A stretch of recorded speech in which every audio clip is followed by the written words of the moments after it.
साथियों नमस्कार, मैं सतीश पांडे पुनः आपके अपने ही चैनल डिवाइन एस्ट्रोलॉजी में एक बार स्वागत करता हूं। साथियों आज हम बात करेंगे मकर लग्न में राहु की 12 भावों में क्या स्थिति होती है, उसका क्या फल होता है, उसके बारे में हम चर्चा करेंगे। अभी तक हम लोगों ने धनु लग्न तक जो है राहु की 12 भावों में स्थिति के बारे में चर्चा की। आज उसी क्रम में हम मकर लग्न में राहु की चर्चा करेंगे। तो मकर लग्न यही 10 नंबर गिनती, 10 और 11 नंबर गिनती का मालिक शनि होता है। मकर और कुंभ राशियों का मालिक जो है शनि होता है और राहु शनि का परम मित्र है और लग्न में होकर के राहु यहाँ पर बहुत ही अच्छा फल देने वाला होता है।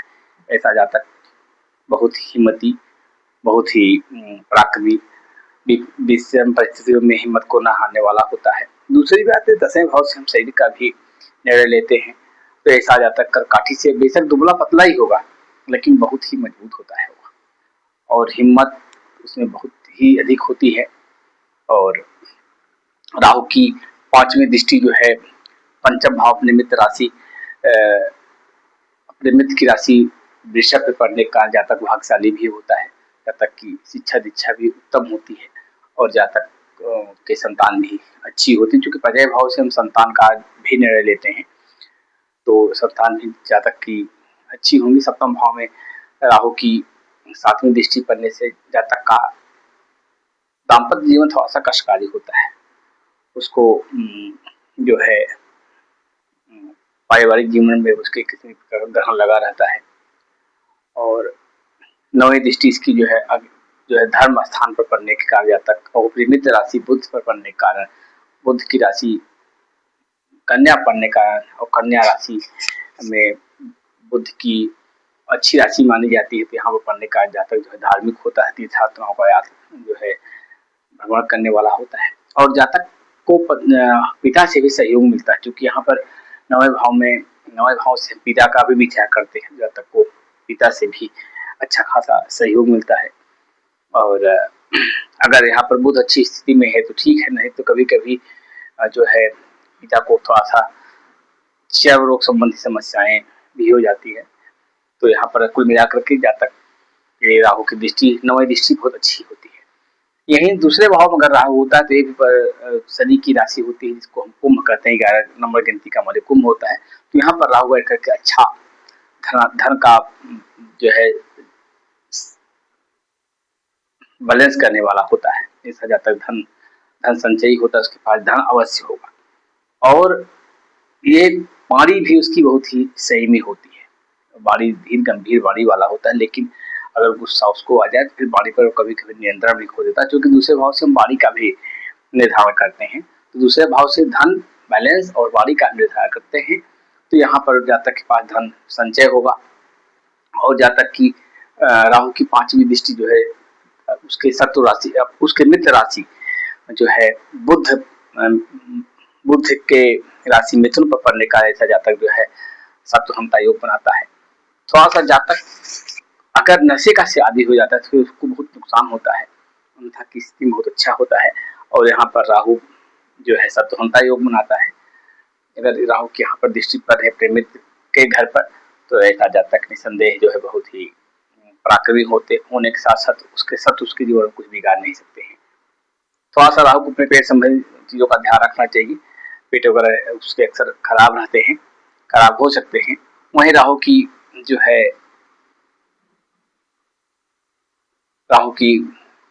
7वीं दृष्टि जो है शत्रु राशि मंगल पर होने के कारण जातक के जीवन में लंबी लंबी यात्रा, जातक को पेट संबंधी समस्याएं और जातक की ससुराल पक्ष से भी थोड़ा सा अनबन हो जाती है। किसी बातों को लेकर उसके ससुराल पक्ष से भी उसकी वैचारिक मतभेद हो सकते हैं। वहीं राहु की जो है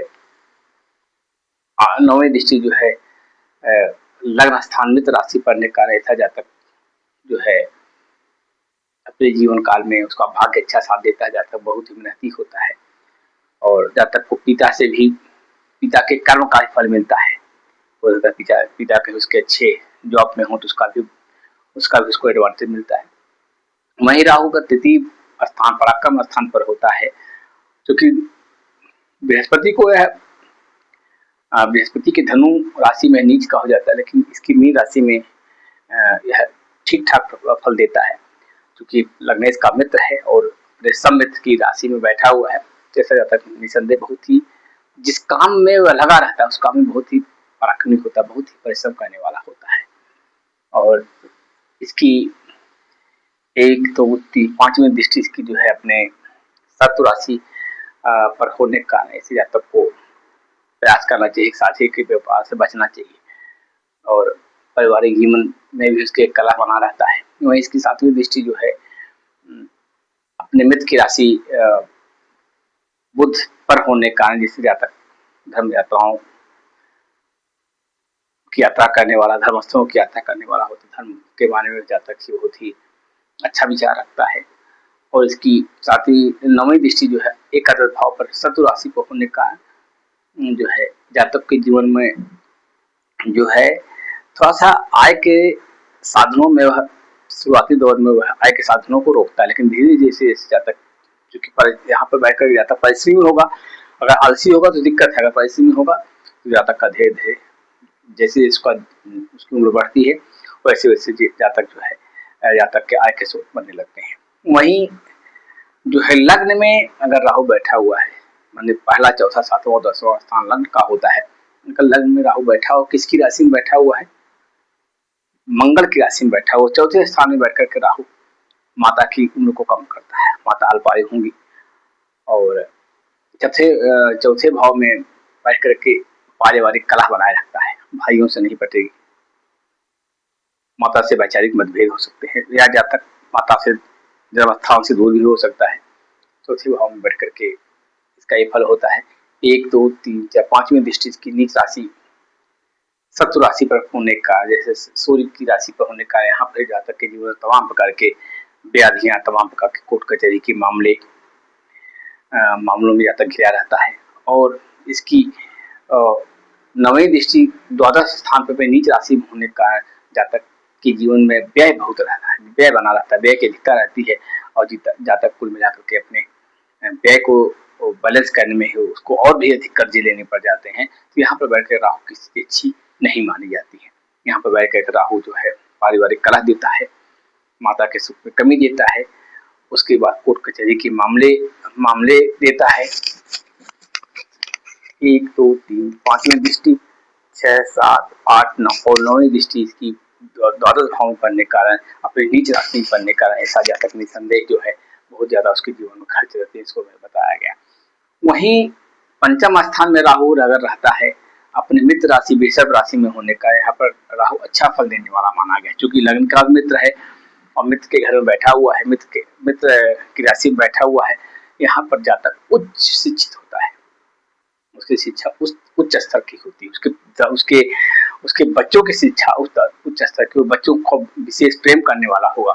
वहीं 1 2 3 5वीं दृष्टि इसकी मित्र राशि पर पड़ने का जातक जो है बहुत धार्मिक होता है, धर्म कर्म में उसकी विशेष आस्था होती है, पूजा भगवान में उसकी आस्था होने के कारण वह जो है होने के साथ साथ वह धर्म स्थलों का जो है यात्रा भी करता है। वहीं इसकी दृष्टि जो है नवीं दृष्टि लग्न पर पड़ने का कारण यह जो है जातक को बहुत हिम्मत देता है, जातक रोग पीड़ से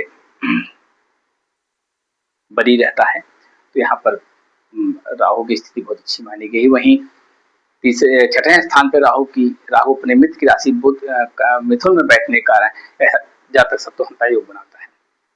इसे जातक को शत्रु कुछ बिगाड़ नहीं सकते हैं, लेकिन ध्यान रहे कई बार ऐसा देखा गया यहाँ पर राहु जब बैठता है तो जातक को नशे की लत लग जाती है। इसी स्थिति में यहाँ पर जो है राहु और खराब हो जाता है, जातक को नशे से बचना चाहिए। वहीं 1 2 3 5वीं दृष्टि की मित्र राशि जो है दशम में पड़ने के कारण जातक को पिता के द्वारा विशेष लाभ मिलता है। और 7वीं दृष्टि इसकी द्वादश भाव में पड़ने का जातक के जीवन में व्यय ज्यादा रहता है। वहीं इसकी 9वीं दृष्टि द्वितीय भाव में पड़ने के कारण इसे जातक के जीवन में धन बैलेंस अवश्य होता है, जातक के जीवन में अच्छा खासा धन का बैलेंस हो जाएगा।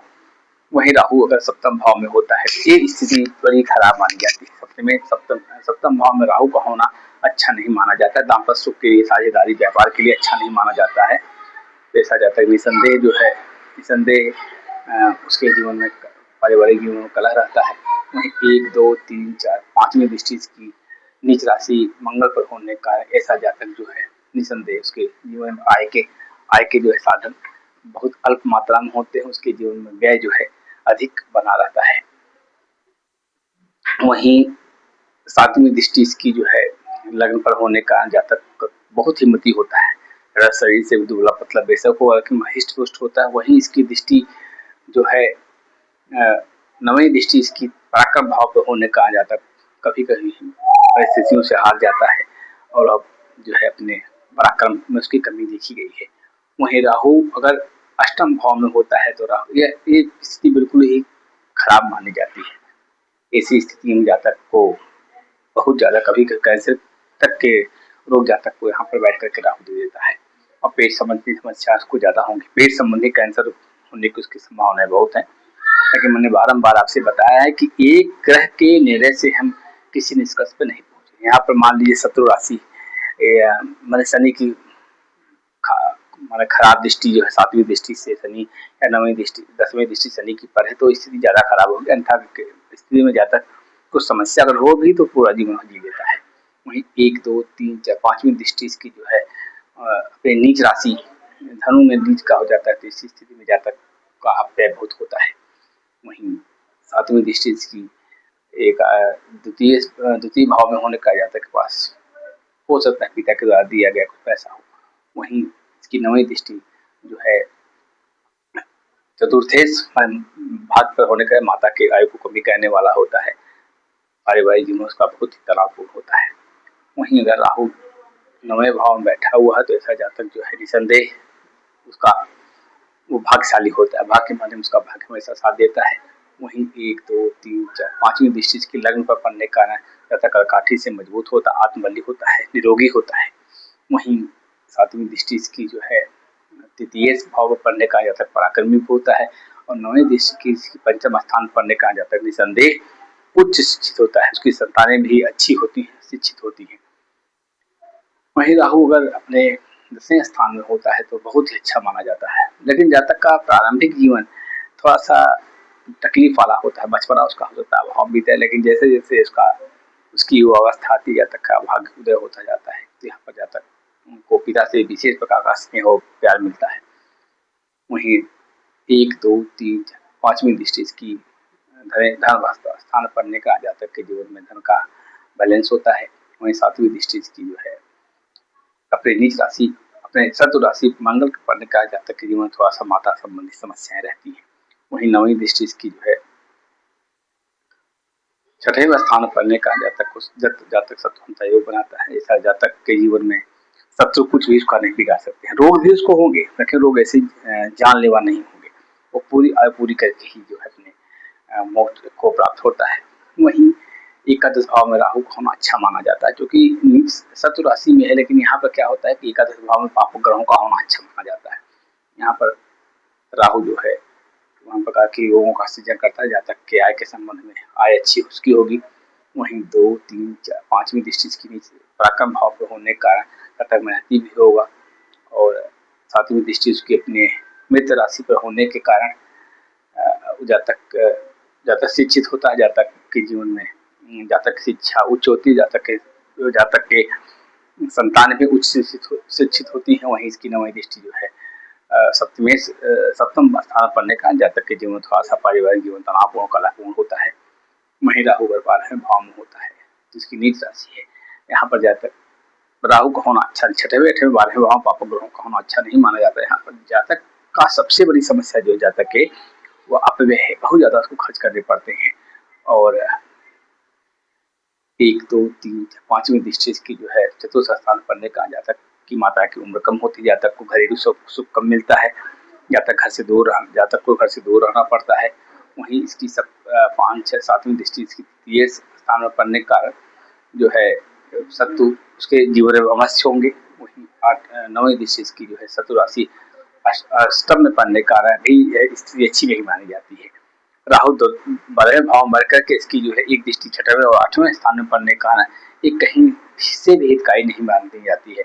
जातक के हो सकता है पिता को तकलीफ हो, जातक का कार्य पारिवारिक जीवन कलहपूर्ण होता है। लेकिन एक बात देखी गई, जब राहु 12वें और 8वें स्थान 12वें स्थान में होता है, तो जहाँ तक एक समय के बाद 40-45 साल की उम्र के बाद उसको लगता है वह विशेष रूप से भगवान की पूजा में लीन हो जाता है। क्योंकि 12वें भाव में शनि, केतु और राहु जो है उसके जीवन इस प्रकार से ईश्वर की कृपा होती है कि जहाँ तक जो है एक संवत्सर बाद भगवान की भक्ति में लीन हो जाता है। तो दोस्तों, इस प्रकार से हमने चर्चा की कि मकर लग्न में राहु की 12 भाव में स्थिति।